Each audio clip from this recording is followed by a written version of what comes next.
That's all right, no problem. Because when he said Vince, I was looking for about the 8th place there, and I thought, oh, no, Vince is before. Yeah, that's all good. Don't worry. Right, heads down, eyes down. Shrek gets out the way with the red flag. The lights. The revs rise. The lights are red. They're out. Oh dear, oh dear, oh dear. Unfortunately, that's not a great start by Mr. Stone at all. I think he missed the start kind of thing there, really. Definitely needs to work on that one. Back to school, I think, there, Matt. What do you reckon? Yeah. He's got the idea. He's got the idea. Am I coming out now? No, I don't know. But we talking that far, I thought you were going to sing us a song. Yeah, so Logan, I mean, it's the first time he's tried doing it, so it's new to him. But yeah. It's new coming out of turn 2 out of... what's turn 2 here? Turn 2 is Wilson's down here, mate. And we go. Try that. There we go. Now you're working. Any better? Yeah, that's the one. We got you working. That's all okay. good. No problems. Let's see where he's got to. So... Oh, we got a yellow somewhere on the track there. I just heard.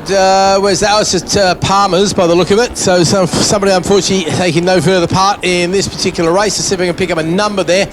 So got the leaders there. That is Del Dow's leading Cam Harris as we go down into Oggies. I think that's Joe White in third, so leading Thunderbike Sport Machine there as they all go through. I'll see if I can hear on the radio there. How's your man Logan doing out there, mate? He's made up some places. I think the other person I'm quite interested to see how they're going to do is Dan Mercer.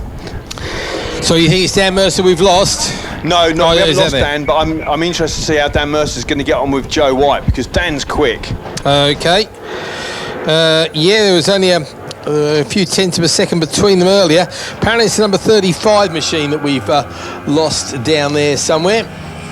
So, not quite sure who that is. No, there we go. Stuart Thurtle, unfortunately. That's the Aprilia 660. So that'd be a great shame. That was a lovely machine. I saw that being prepared earlier. Okay, round 2 corums we come in, and we're going to battle at the front. You know, we might have a bit of a battle there. It's the Suzuki of Dell leading the Aprilia of Cam as we come through Murray's for the first of 5 times. Big long line of bikes all coming through there. Everybody trying to gain what positions they can, but out the front, the roar of those twins comes across the line. Now let's have a look at the screen and pick up the rest. Oh, it looks like Nick Smith's made a good start there. Nick is the father of birthday boy Hayden Smith. And Hayden Smith, those of you might remember, Hayden was with us last year, not racing after he broke his wrist diving into a very shallow swimming pool. This year he's managed to blow up both of his Kawasaki's and then borrowed the club Kawasaki and crashed that in practice as well. So as birthdays go, young Hayden certainly knows how to have some memorable ones, that's for sure. So it's Joe White leading Nick Smith. It's Vince Gedge, the man we know nothing about but clearly knows how to pedal a bike around here. Then it's Sean Wallace. Jack Sim is third of the twins. 5th in class of the Thunderbike Sport is Adam Jameson. Then it is Logan Stone, Dan Mercer. First of the 400s is Luca Wilkinson in 11th place there. Then it's Ben Brown, who's 4th, just outside the top 10 and 12th place of Ben Brown there, ahead of Lee Bellotti, who is 8th in class and making up a couple of places on that particular lap. Anything happening out there that you can see, Matt? Well, I'm looking at Adam Jameson. He's got Logan Stone behind him and then Dan Mercer. So the 3 of them are all similar pace. So this is going to be interesting, I think. For 3rd place, are we looking at in... let's see. Over the line, it was 5th place, actually. Yeah, so 5th and 6th in class. Okay, yeah, because the new names there, Nick Smith and Vince Gedge. Nick Smith and Vince Gedge there. And so that's good news to Joe White, of course, because after Joe obviously getting his first win and then his second and then his third at Alton Park, so he clearly hooked up nicely with the Northern track. So he's going well here. He's doing extremely well. I think, well, you know what it's like, you break your duck as far as the wins go, and all of a sudden you think, I can do this, basically, and away you go. It is. It's confidence, isn't it? Yep. And I think one of the most difficult things, and what he experienced last time at Alton Park, well, apart from who's the young chap that's fast, Fenton Seabright. Oh yeah. Fenton Seabright was in a different race in a different county. Yes. But I think the important thing for Joe was that he led from the front, and that's one of the hardest things to do. It's easy to chase people. I was having that conversation with Rick. Rick has won multitude of races, and we were just talking about how hard. Well, obviously you know as well what it's like to lead from the front. It is hard work. Trying to chase somebody becomes a lot easier as you can see your target. Jameson, Mercer, and Stone together. That's what we want to see. Yep, over the line indeed. Gedge, Jameson, Mercer, Stone, Dowd still leading Harris there by 7/10 of a second. Fastest man on the track is Del Dowds. 2:03.994. And we're into the 202.0 this morning in qualifying, so we're talking about how the track has changed. It actually changed over lunchtime. Yeah. The wind went from being a gentle breeze with gentle flags, and now the old windsock's giving it the full, looking like an extra in an adult movie at the moment. So, yeah, definitely working overtime out there.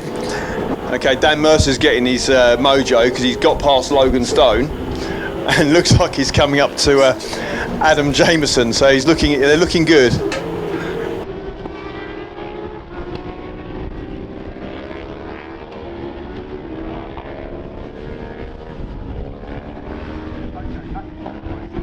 Okay, back into the race, shall we, Keith?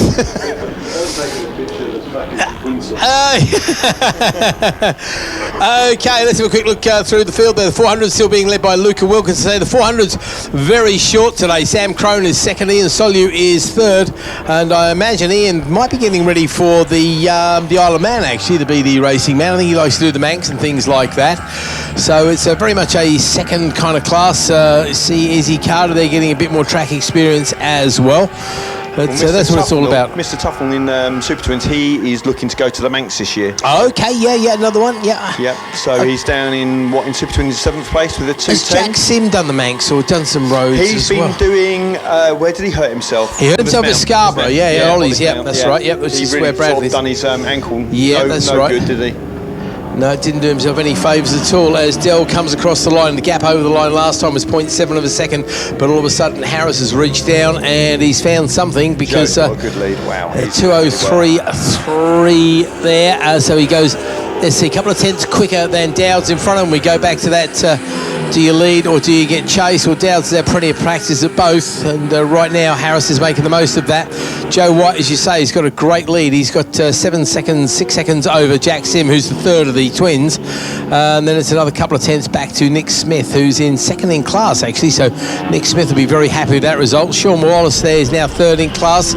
He's Vince Gedge stays where he is, as does Adam Jameson. Logan Stone makes up a place as he goes past him, Dan Mercer. Yeah. So we know Dan's quick, so that's a good result there for him. Ben Brown, fourth place man of the Super Twins, is ahead of Luca Wilkinson, the leader of the Formula 400s. Then it's Andrews, Seath, Bellotti, Tufnell, L. Smith, T. Smith, May and McPherson rounding out your top 20 as we're into the third lap. So we're into the fourth lap now. So just the old hurry up flag will be going out very shortly indeed. They're making it ready already. So did you ever change your approach when you saw the last lap flag at all, Matt? It all depended on what was going on with the pit board, and that's the importance from it. You don't. When you're leading, you have no idea. It's so easy to be following someone. If you're in a battle for first place, I would like to sit behind them, and then you know where your strengths are, and you're going to pounce on them at that point, unless they go super defensive, where you know. But they've got to know. So don't give the game away. Don't show your wheel at the point whereby you're going to think of doing it. But from first place, you look at your pit board. If you've got a second, keep your head down. I remember that was your game plan last year before you ruined your unbroken record around this particular circuit, if I remember rightly, Matt. What can I say? I'd won the championship and I wasn't prepared to lose the race.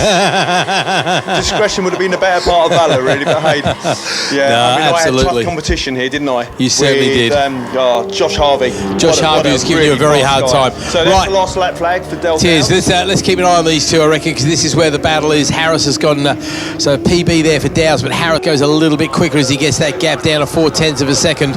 Purple for each one in sector 1 and sector 2, so it looks like Dell is stronger in the first sector, which is the critical one to be, but then the second sector you could say that's a good place to be strong, because hopefully he can get to that line. We talk about that drag to the line. Let's have a look and see if we can see them. Got a back marker there. Dowds has got the back marker at the apex of Palmer's. That's got to hurt his progress, surely. Hopefully it won't interrupt things too much. Cam has really closed him down. Look at the difference in drive they've got. Obviously that little Aprilia as well, probably a little bit better under brakes than the Suzuki, I would have thought, mate. Yeah, I mean it's designed to be a race bike realistically, isn't it? And the other one's a shopping bike. Yeah, no, absolutely. No, it's the 660 Aprilia and the 800 GSX-8, yep. So Dow's local man, is he going to make good? Round Oggies he goes. He's done this a million times before. Cam's good here, though. Oh, yeah. No, Cam is definitely no slouch at all. Another one of my customers, actually, at Sportsbike shop in Harlow. So I've got to give Cam a good mention there. His cousin was in the other lane. His dad was in a couple of weeks ago as well. Oh, look, he's losing out in a straight line, though, isn't he? Yeah. That's where Dowds is making the time in Sector 1. You can't definitely got the herbs. You can't beat CCs, can you? That's the thing. And sure enough, look, Dowds has gone purple in Sector 1. Harris does go green, though. So I'll tell you what, through the tight, twisty bits, we might see him getting a little bit closer. Bomb hold, probably 3 or 4 little bike links between them. Joe White, we're not going to worry about you, Joe. You're well away with this one at the moment. As far as the Thunderbike sport goes, I think Harris is going to be too far back at this gap. I think Dowds has done exactly what he needs to do. He's turned the wick up on the last lap. He'll be getting a board down there. I think son Ethan might be working the board for him, telling me exactly what the gap was. He would have known that Harris was coming because Harris is there for the whole race. I wouldn't be surprised to see if this is another fastest lap for Dowds. Over the line he goes. He gets the checker flag, does a 2:03.018, which is the fastest lap of the race. Look at Joe White. What a race he's had. What a gap. That's exactly young Joe. Yeah, well cover boy. Yeah. Every reasonably well. He looks over his shoulder. Where is everybody else? Well, the answer is, mate, they're miles behind you. Right, in relative terms, come on, Logan. Come on, Logan. Come on. Jackson. Oh, that's close. Sean Wallace, Nick Smith, Vince Gedge, Logan Stone finishes in 8th place. Does go PB in Sector 2, but unfortunately 5 thousandths of a second. Yeah, that's a gap. That's a good one. Dan Mercer, Adam Jameson finishes in 7th place. Then it's Ben Brown. Then Andrews, Lee Bellotti there in 13th place overall for the 99 machine, and 8th in Class M, James Seath. And it's Tufnell.